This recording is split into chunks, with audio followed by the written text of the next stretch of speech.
Are V8 engines going away?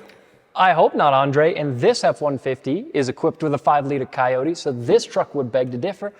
But we've got some real numbers that we can put to this question. Exactly. I really wanted to get to the bottom of this, so I reached out to our friend Sam. He's an industry analyst. He has access to the data. So how about this? How about we go to the studio so we can get to the data and see across the entire industry, are people still buying V8s? Let's check that out now. And now I'm joined by my friend and friend of the show, Sam Abuelsamid. Hey, Sam. Hey, Andre, how are you today? Very good, thanks, dude.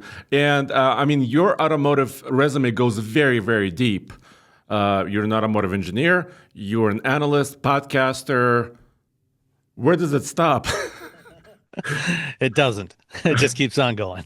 Okay, cool. Well, you've been in the industry for what? Probably more years than you care to admit. Yeah, actually, next month will mark 40 years since I first started working as an engineering co-op at the GM Canada St. Catharines engine plant. When I started going to what was then known as GMI, now Kettering University. So there you go, dude. So getting to the bottom of this question, are V8 engines still popular in pickup trucks? It's not super easy because you need at some point to get some solid numbers. And you, since you're with Telemetry as well as Wheel Bearings Media podcast, you were able to pull a few numbers down for light duty, basically engine production for light duty trucks. Yeah, so I went through our data source that we use and pulled out all of the production volumes from, we've got numbers for 2018 through 2023 for all the different engine types in the light duty trucks. And basically, what we're seeing is it varies depending on which brand you're looking at. GM has the highest penetration of V8 engines, followed by Stellantis and then Ford, and Toyota is at the back because now the current generation Tundra is only 100% V6. All they have is that twin turbo V6 with or without a hybrid. Exactly. Let's start with GM really quick, right? Because, of course, that's pretty natural. Most people know they have two V8 options. They have a 5.3 V8 and a 6.2 V8. And they're investing, according to them, many, many millions of dollars into next generation V8 family of engines. So they're pretty, strong in this area. And I'm just going to look at 2023 numbers as we're talking about it, but we'll put the table on the screen so people can see it. And according to this data, 2023 production numbers, this is for North America, correct? Yeah, this is for combined U.S., Canada, and Mexico because they're mixed around, depending on which manufacturer you're looking at. Like all of Ford's V8s are built in Canada, and I only have the data based on the engines, which vehicle they go in, but not the sales data broken out by country for the different engines.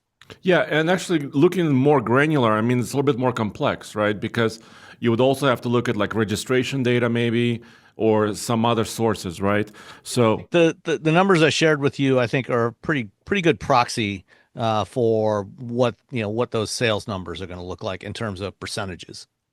So for General Motors North America, all light-duty pickup trucks, including Chevy and GMC, their V8 share of those trucks was 62% approximately in 2023. That's down from 93% in 2018. Yeah, it's a pretty significant drop, and that coincides with the introduction of the 2.7 liter 4-cylinder turbo into the GM full-size truck lineup. So there was only about 8,000 of those in the first year in 2018, but by 2023, that engine accounted for over 25% of sales, and then about 12.5% was the 3-liter diesel, the 3-liter Duramax diesel, and then the V8s were the rest of it. And in 2018, GM still had the 4.3 liter V6, that old V6 engine, which was winding down, and by 2021, that was the last year for that one. Exactly, but still, even to 2023, year, 62%, it's still a majority. I mean, it's over half. So really a huge percentage of GM trucks have V8 engines. Yeah, and GM's the only one of the manufacturers that doesn't offer, aside from the diesel, which gets surprisingly good market share. It's the only one that doesn't offer a gas six-cylinder engine in its full-size trucks right now. Yeah, that is interesting. But their diesel, the 3-liter Duramax straight six, is a very efficient engine option for them. And we have a whole nother series of videos about efficiency in full-size truck engines. But that one is a great one. I wanted to ask you this question before we move on to Ford. How do you think some of these breakdowns are influenced either by the manufacturer, putting incentives on certain engines and building them versus actual demand? How do you see that balance? It's a mix of the two. So obviously, they're going to try to bias towards demand as much as they can, but there's also, one of the things that automakers have to do is budgeting their fuel economy because they all have to meet the corporate average fuel economy standards over their entire fleet.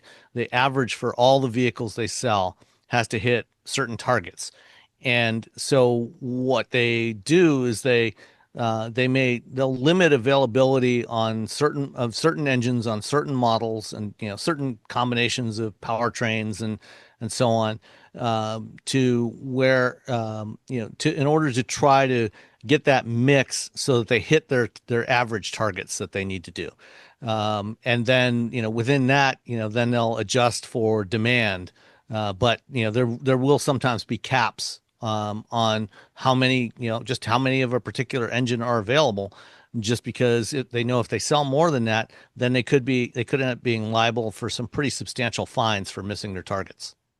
All right, so that does make sense.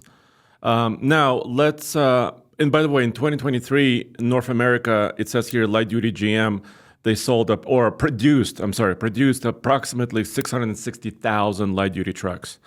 So that's a pretty huge number. Now let's switch to Ford. As you saw, we recently purchased an F-150 Tremor V8 with a 5-liter. So we're still, trying to, experience some of those engines, see how they work in the real life. And in 2023, the V8 production number for North America for F-150 constituted about 23.5% of all of those produced. That's actually a bigger percentage than I expected.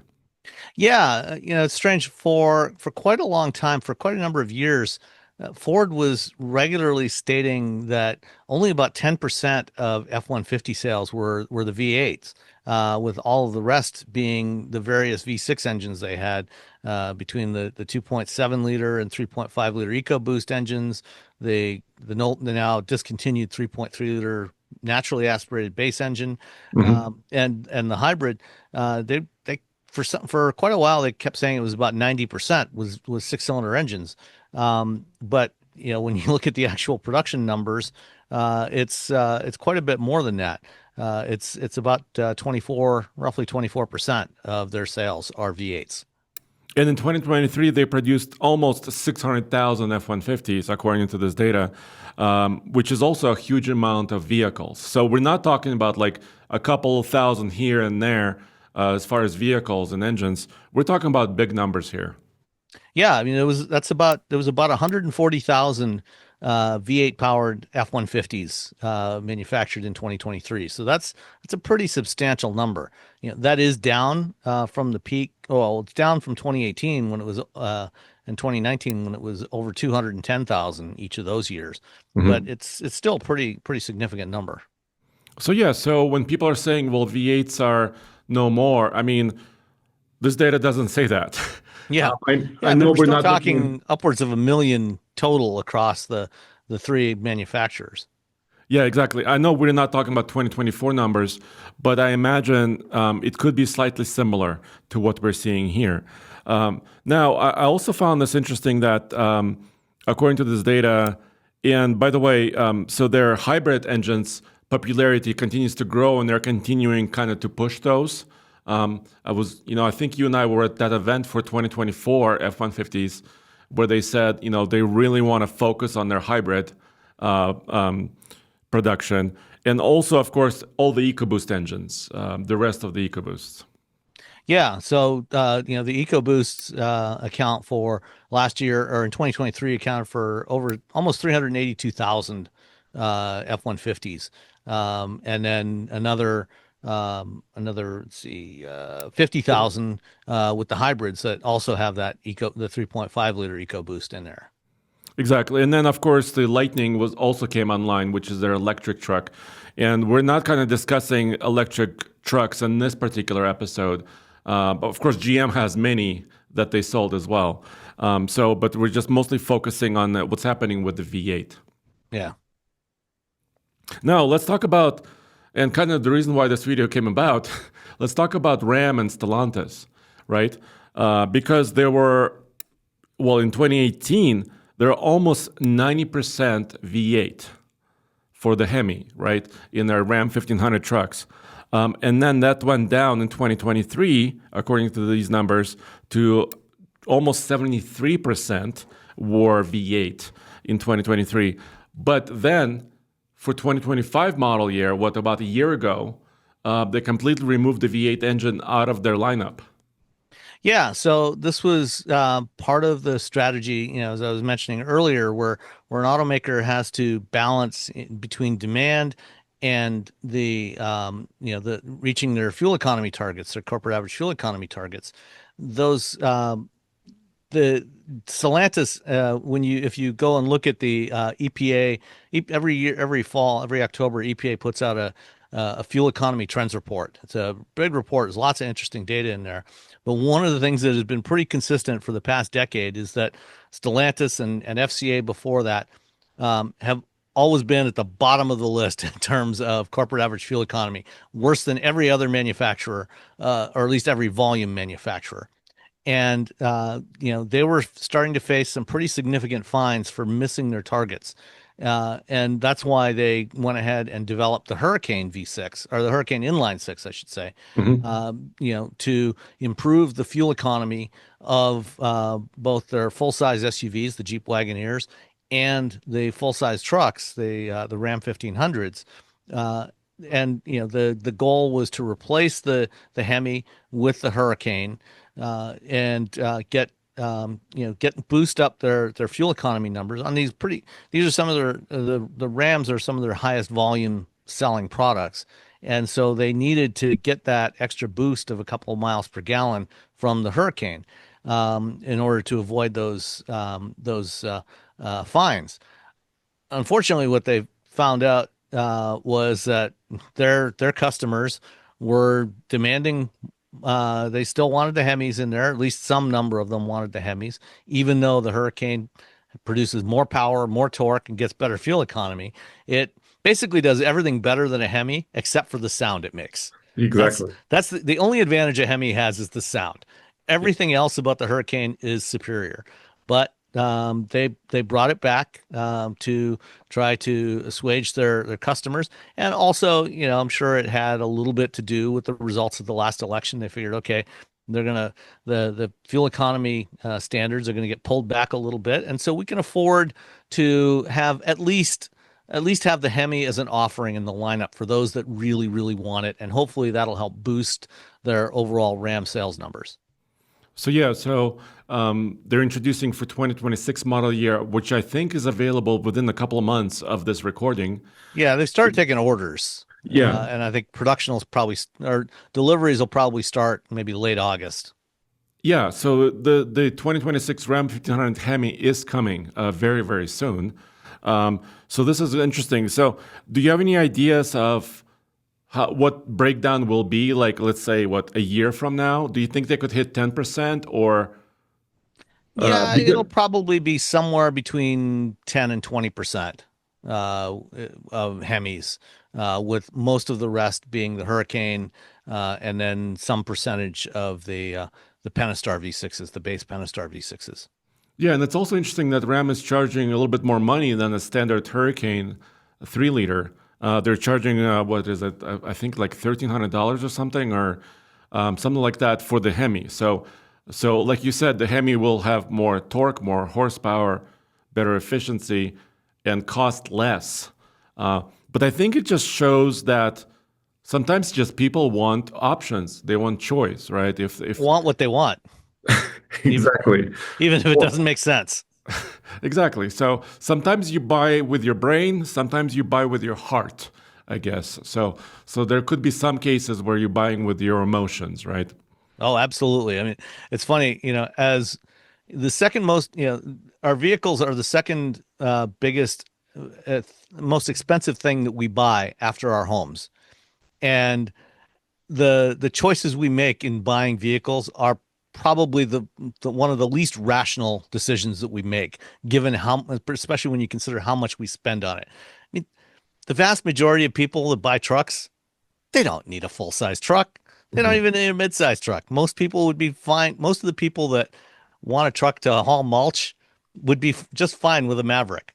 But, they buy F-150s and Super Duties and big Rams and Silverados and Sierras. So what are you going to do?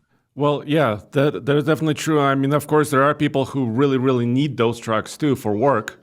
Yeah, but still, a lot of it is emotion, or which brand you choose is also emotional, or can be so. So, but I think this data is showing, as I'm looking at it with you, is that V8 engines are here to stay for at least foreseeable future, at least right now.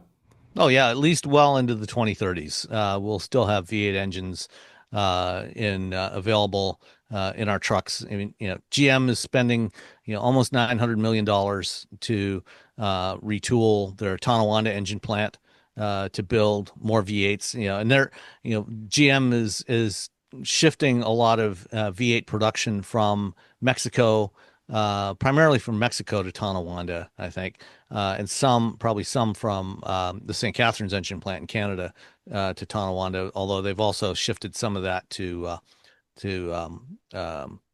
I think the Flint engine plant as well to support the growing U.S. production of full-size trucks and SUVs.